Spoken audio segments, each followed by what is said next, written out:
Now, in the first part of this, I said that you should not try to make a presentation, you should not try to sell to people, not actually having an understanding of what it is they value. And this is very, very important, and I want to tie this into this point, which is that you need to figure out what feels bad, why the customer is here. Nobody spends money without feeling bad about something. I really, really want to go on vacation. I want to go on vacation and I feel bad that I haven't. Let me spend money to do that. I'm hungry. I'm here because my stomach hurts. I'm hungry. I want food. People are giving you money to solve some type of problem. Problems cause people stress, they cause people pain, they cause people misery, and they are there to have that solved. So something had to have brought them to your business. And you need to figure out what that is if you're going to effectively sell them.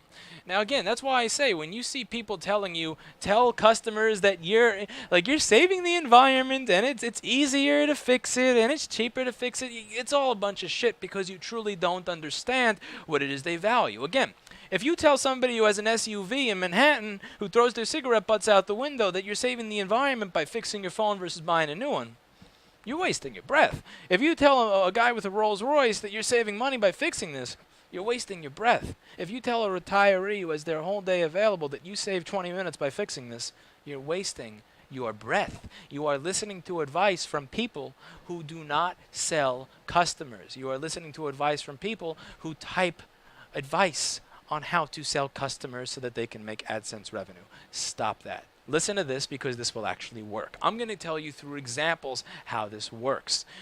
Now, again, it starts without being needy. You do not need this repair.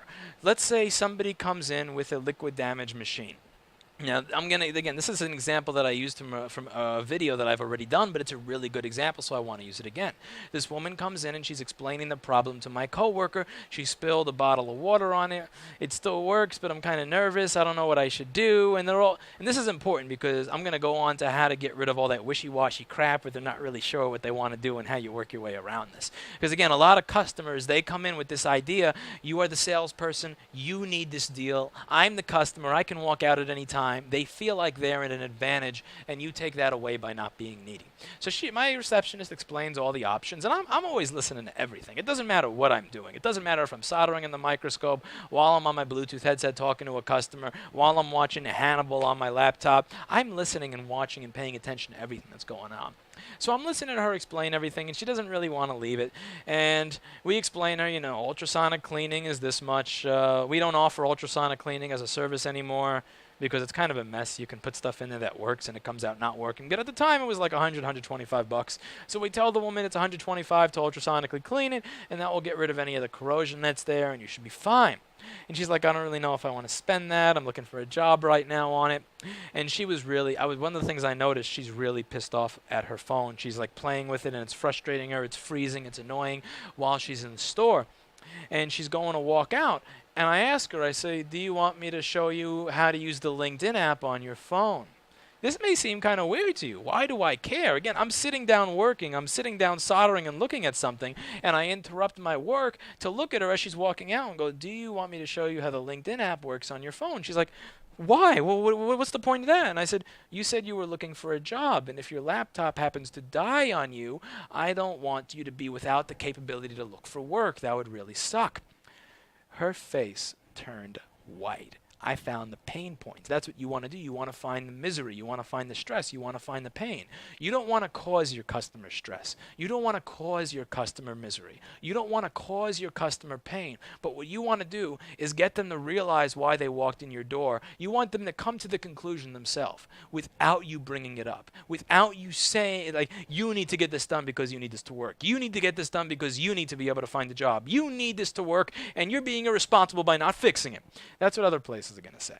And that's why the customers at these other places are going to walk out the door. That's why the customers at these other places are not spending money there. That's why these other places are closing left and right while I'm making more and more money off of this and bragging about it on YouTube, because I am not needy. I'm not going on about why you need us. I'm not doing any of this traditional salesman bullshit. bullshit. I said very simply, do you have the LinkedIn app on her phone?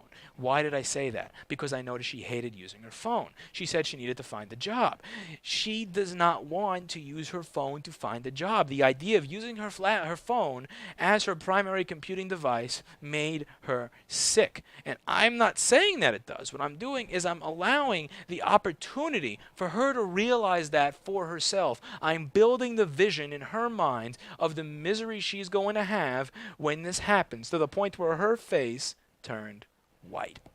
And then she's like, "Oh, I don't want it. I can never do that. Why would you? Why'd you ask?" I'm like, "Well, just in case the laptop dies, I wouldn't want you to be stuck. I wouldn't want you to be screwed and without the ability to look for work. I mean, that would kind of suck. I've been in that situation where I needed a job, and right as I need to find a job, my laptop stops working, and my cell phone stops working, and my landlord's knocking on my door for rent. I know that all the bad things happen at the same time, and I don't want you to be in the same situation. I care because I care." And she's like, "Oh, I can never use this for that. So you really think it's going to die?" And I'm like, it's not. I can't say if it's going to die today, tomorrow, a month from now, a year from now. You'll probably be fine. Don't even worry about it. I mean, I wouldn't want to take your money for something that you don't necessarily need. This is the other thing that I'm going to talk about in the next video. But I said, "I don't want to take your money for something you don't necessarily need." She's like, "You really think that I would have to be used doing this on my phone?" I'm like, "Watch, it's not even that bad. I'll show you on mine." And I had a Nexus 7 tablet, and this is kind of where this is getting unfair, because this is a Nexus 7. Anybody who's read a review of a Nexus 7 knows that when you simply touch the screen, it registers like 20 touches when you do one touch. So it just kind of scatters like crazily. So if you're dealing with somebody who does not like dealing with tablets and cell phones as computing devices, and you're demonstrating to them how to do something on a Nexus 7, you are going to prove to them that this is a very miserable way to do it. So I'm actually opening the LinkedIn app on this thing. I truly was not planning for it to freeze. It just froze because the Nexus 7 is a piece of crap that when you hit it once, it registers 20 touches all over the screen. And she was like, "Okay, when can it be done?" I'm like, "Ma'am, you don't really need this done. It's working. I wouldn't even really suggest that you give me the money." And she's like, "I mean, again, if it dies on you, you can pay for it when it dies on you, and, at least then you haven't spent money until it dies on you. You may have to use the phone for a day or two to get back to people." She's like, No, I'll just give you the money." And this worked, because what I did is I found the stress point, the pain point, but I didn't bring it up. I asked them a question. I asked them a question that allowed them to build the idea in their own mind that their misery, their stress, their pain was real and something that was worth paying money to avoid. Again, this woman came here from the, I think, Riverdale. So I mean and she came on a train. Coming to Riverdale, coming to the East Village from Riverdale, that's like a 1-hour train ride. Like, you didn't come on a 1-hour train ride because you were wishy-washy about getting this done. You came on a 1-hour train ride because you knew that this was important. So I know that this is something that is worth discussing, and that there must be some real pain there. And what your job as a salesman is to do is not to go on and on about the bullshit, is not to go on and on about what makes your company great, is not to say, "You're being greener by fixing your MacBook here, and you're going to save money on fixing it, and it's easier because you get to keep all your data." You don't want to present to people, you don't want to, without actually knowing what their fears are, their stresses are, their concerns are. You want to bring up their concerns based on what they've told you. You want to figure out their concerns by asking questions. You don't put the ideas in their head. You simply ask questions that bring the ideas out, and that's the way it's supposed to work. Now on to the next video. And the next video, we're going to be talking about making deals stick.